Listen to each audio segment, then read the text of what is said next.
नमस्कार, मैं हूं संजीव श्रीवास्तव। आप देख रहे हैं 4 PM। दोस्तों, पश्चिम बंगाल में दूसरे एवं अंतिम चरण के लिए 142 सीटों पर 29 अप्रैल को वोट डाले जाने और इसके लिए जो प्रचार है उफान पर है।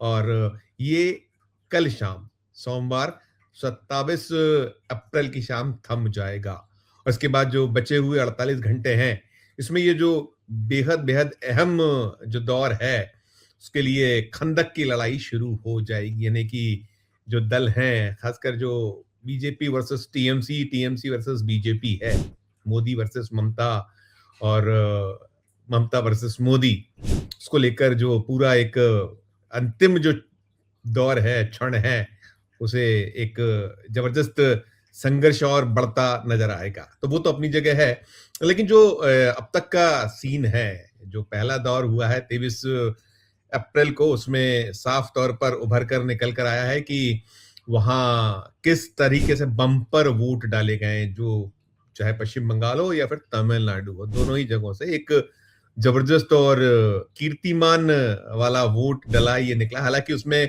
जो एसआईआर है, एसआईआर में जो नाम काटे गए हैं जबरदस्त तरीके से, उसका भी कहीं गुणा भाग है, लेकिन जो परसेंटेज ऑफ वोट है वो तो एक कीर्तिमान बनाता नजर आया है। देखा है क्या होगा क्या नहीं होगा, इसका जो फाइनल जो टैली है, जब ईवीएम की काउंटिंग के बटन दबेंगे 4 मई को, तब सामने आएगा। लेकिन धड़कने चाहे राजनीतिक दल हो, नेतागण हो, उनकी बड़ी हुई है।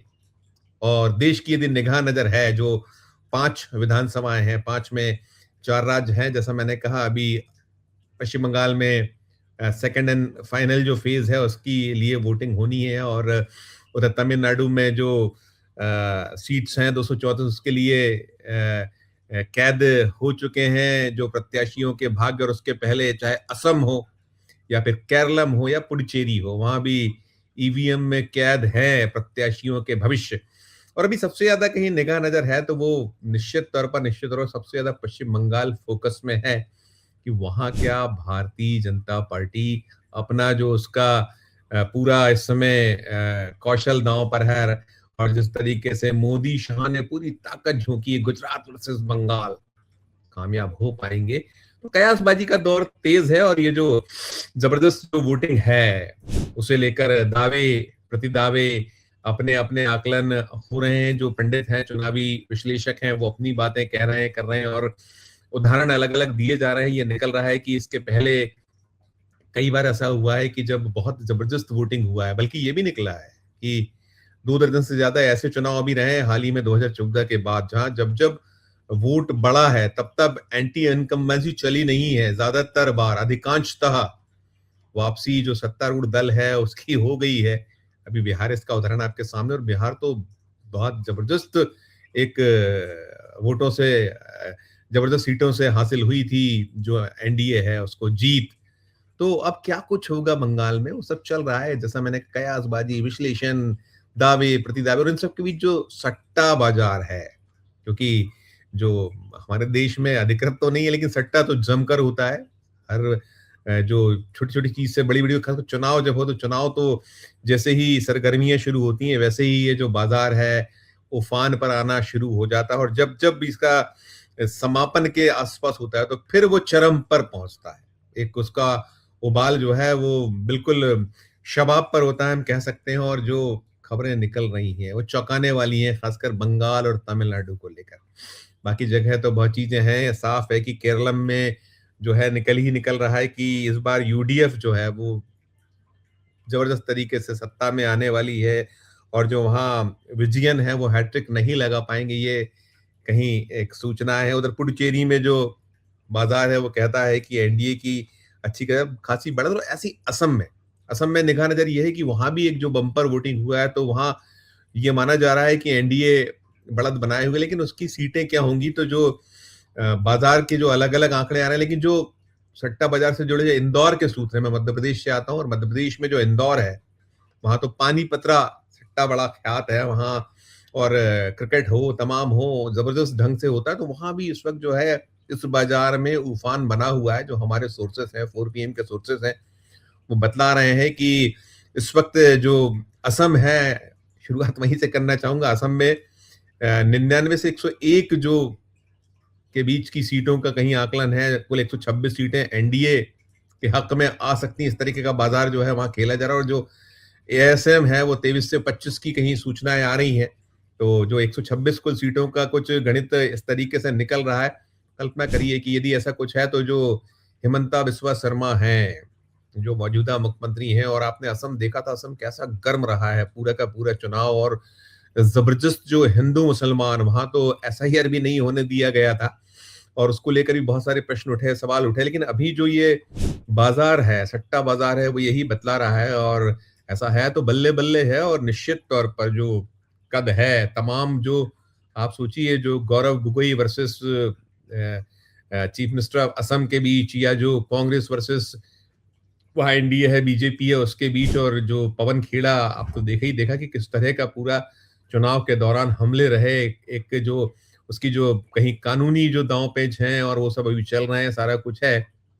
और कांग्रेस तो यही लगातार कह रही थी कि वहां जिस तरह का राज रहा है वो अब समाप्त होने वाला है। राहुल गांधी ने पूरी ताकत झोंकी थी और वो कह रहे थे कि चुनाव के परिणामों के बाद बख्शा नहीं जाएगा, छोड़ा नहीं जाएगा। जो असम की सरकार है, करप्ट सरकार है, जिसे कभी बीजेपी करप्ट बताया करती थी। अमित शाह उस जो हैं, अमित शाह ने ये जो हिमंता बिस्वा शर्मा, उसे लेकर जब वो कांग्रेस में होते तो बड़ी बड़ी बातें की, लेकिन आज वो उनके हैं तो वही वॉशिंग मशीन की बात है, धुले हुए हैं, साफ है। तो ये सीन वहां का है। लेकिन सबसे रोचक जो सवाल बना हुआ है, प्रश्न बना हुआ है, बंगाल है। अभी दूसरा फेज बचा है, जैसा मैंने कहा 142 सीटों, लेकिन 152 सीटों पर जो 93% एक बम्पर वोटिंग हुई है, 93% का जो वोट परसेंट है, उसने हिला रखा है।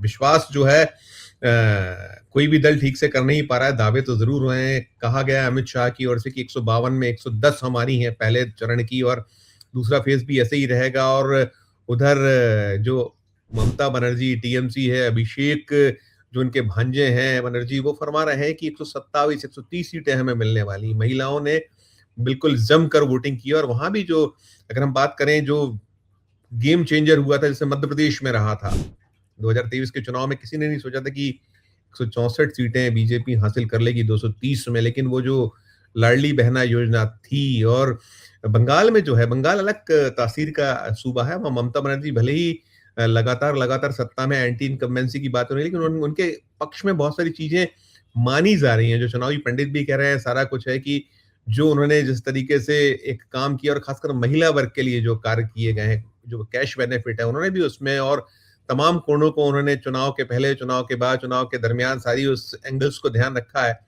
तो बम्पर मेजोरिटी के साथ वापसी हो सकती है, ऐसा कह रहे हैं। लेकिन जो सट्टा बाजार है, जो 93% वोट है, उसके बाद तो जो हमारे इंदौर सोर्सेस हैं, इंदौर सोर्सेस तो यही बता रहे हैं कि ये हर दिन जो है आंकड़े बदल रहे हैं। और 140 टीएमसी को कहीं दी जा रही है, तो 146 के ऊपर जो है वो बीजेपी को बताया जा रहा था। अब कल्पना करिए, बीजेपी के लिए शायद जो सट्टा बाजार है वो तो निश्चित तौर पर उसकी जो खुशी है उसमें कहीं चार चांद लगा रहा होगा। वहां जो आंकड़ा होता है, मैजिकल आंकड़ा 148 का ही है, तो वो उसके आसपास पहुंचती दिख रही है। और वैसे भी भाभी भारतीय जनता पार्टी तो बहुत जो करते हैं, वो जो मोदी शाह वाली जो जोड़ी है, गुजरात वर्सेस बंगाल जैसे हमने कहा, या मोदी वर्सेस ममता, अमित शाह वर्सेस ममता, वो बार बार फरमा ही रहे हैं कि अंत है, अंत है, महाजंगल राज समाप्त होने वाला। तो यदि ये इस तरह का नंबर बनता है 140 को 46 148, वहाँ जो है आंकड़ा करिश्माई आंकड़ा है, जो नंबर गेम है 294 में जो चाहिए बहुमत के लिए, स्पष्ट बहुमत के लिए, तो वो होता है। लेकिन यदि इस तरह का सीन भी है तो वहां मान के चलिएगा कि बीजेपी ने, अभी आप देख रहे हैं लगातार वो कमाल करे जा रही है। जो तोड़फोड़ वाली राजनीति है, जिस तरीके से होता है, अभी राज्यसभा के 7 सदस्य आपके तोड़े गए। पंजाब पे निगाह नजर है, पंजाब से सूचनाएं निकल रही, वहां के मुख्यमंत्री ने टाइम मांगा हुआ है कि हमें समय दीजिए राष्ट्रपति महोदया। वहां भी तोड़फोड़ की सूचनाएं, संकेत मिल रहे हैं कि वहां विधानसभा टूट सकती है। हालांकि 70 का नंबर चाहिए वहां, यदि जो मौजूदा भगवंत सिंह मान सरकार है उसे गिराना है, कुछ करना है खेल, तो उतना नंबर चाहिए। लेकिन क्या होगा क्या नहीं होगा बाद में, क्योंकि कहा जा रहा है कि वहां जो टूटे हुए राज्यसभा सदस्य उनके बहुत जमकर नंबर हैं विधायकों के, और केजरीवाल को संकट हो सकता है। केजरीवाल भी महारथी हैं, खिलाड़ी हैं वो भी, तो जो वहां होगा होगा। लेकिन मैं तो सट्टा बाजार पे ही केंद्रित करूंगा अपनी खबर, जिसको लेकर है। और ऐसे ही जो तमिलनाडु को लेकर सूचना आ रही। तमिलनाडु को आ रही है कि बम्पर एक मेजॉरिटी के साथ, बहुत जबरदस्त बहुमत के साथ डीएमके वहाँ आने जा रही है, सट्टा बाज़ार ये कह रहा है। तो कुल मिलाकर जो सीन है, दृश्य है, वो एक सट्टा बाज़ार तो हाहाकारी जो आंकड़े देने की स्थिति बता रहा है, आ रहा है, जो दिख रहा है। लेकिन ये सब हम इसकी पुष्टि इसलिए नहीं कर सकते, क्या बाज़ार है, क्या नहीं है, इसका अपना एक गणित है और बहुत बार ये फेल भी हुआ है, अनेक बार पास भी हुआ है। और अब अभी एक जो पश्चिम बंगाल में बचा हुआ सेकंड फेज़ है, 29 को वोट डलेंगे और फाइनल क्या कुछ होगा, जो पाँचों जो विधानसभाएँ हैं, चारों राज्य हो गए, केरलम हो गया, तमिलनाडु हो गया, पश्चिम बंगाल हो गया, असम हो गया और उधर जो केंद्र शासित प्रदेश पुडुचेरी है, वो 4 मई को जब ईवीएम की काउंटिंग मशीनों के बटन दबेंगे तब तब साफ होगा। लेकिन जो इस तरह के गुणा भाग हैं, गणित हैं, ज्ञान है, ये चल रहे हैं, अपने-अपने दावे, अपने-अपने जो आकलन, चुनावी पंडितों के अपने विश्लेषण, लेकिन जो सट्टा बाजार है, सट्टा बाजार जो सबसे ज्यादा निगाह नजर है वो पश्चिम बंगाल।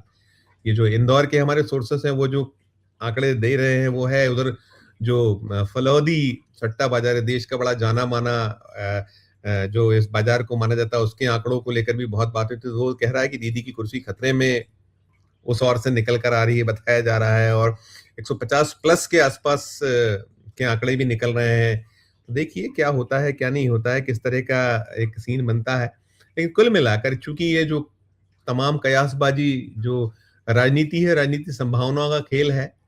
संभावनाएं ये 2 और 2 कई बार 5 होते हैं और 1 और 1 11 हो जाते हैं, तो क्या सीन बनेगा, क्या नहीं बनेगा, कैसा होगा, जनता ने जो उसकी मन की था अब नहीं ली जा सकती। हमने अनेक बार देखा और बीते काफी वक्त से सारे जो कयास हैं, सारे जिस तरह के मैदानी जो दृश्य दिखते हैं, हम लोग जब पत्रकारगढ़ घूमते हैं, मीडिया के लोग टटोलने की कोशिश करते हैं। अभी तो जैसे ही 29 तारीख को जब सेकंड और फाइनल फेज होगा पश्चिम बंगाल में, तो उसके बाद एग्जिट पोल भी आएंगे। तो एग्जिट पोल के आंकड़े अभी जो 4 जो जगह हो चुके थे पूर्व से चुनाव, 23 को तमिलनाडु भी समाप्त हो गया था और पहला फेज हो चुका था। तो हैं जो एजेंसीज जो करती हैं इस तरीके की जो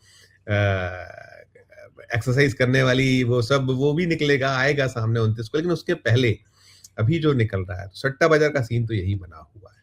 क्या होगा, क्या नहीं होगा, अंत में पुनः मैं दोहराऊंगा, 4 मई को सामने आएगा, जब ईवीएम की काउंटिंग मशीन की बटनों का एक टैली फाइनल वाला दबेगा तब। लेकिन अभी है, दिलचस्प है, एक रोचक स्थिति बनी हुई है। ये जो पूरी खबर देखने सुनने के बाद आप लोग जो अपने अपने सूबों में हैं, जहां जहां ये या जो केंद्र शासित प्रदेश पुडुचेरी है, आपने वोट दिया, आप ज्यादा जानते हैं। लेकिन जो बाजार का जो सट्टा बाजार का सीन तो यही बना हुआ है। टिप्पणी कीजिएगा अच्छी लगे खबर, और चैनल हमारा जो खबर अच्छी लगे तो चैनल को लाइक कीजिए, सब्सक्राइब कीजिए, ज्वाइन का बटन दबाइएगा तो हमारी हौसला अफजाई होगी। प्यार और समय देखते रहिए 4 PM। धन्यवाद, नमस्कार।